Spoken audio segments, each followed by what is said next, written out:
salamat sa araw na ito na pinagkaloob niyo sa amin. Maraming salamat sa pagkakataong ito na magbubukas po kami ng isang maliit na sari-sari store.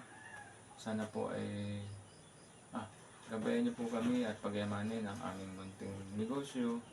Sana po ay ito ay gumago at maging groceries. Maraming salamat.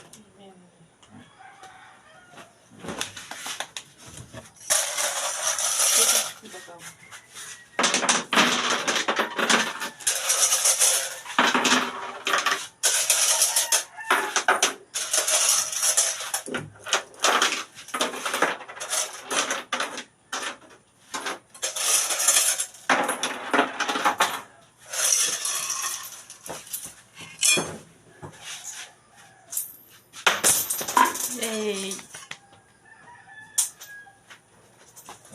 Tapos na naman. Ano pinagagawa mo dan? Wala. Gagawin na rin. Buksan natin.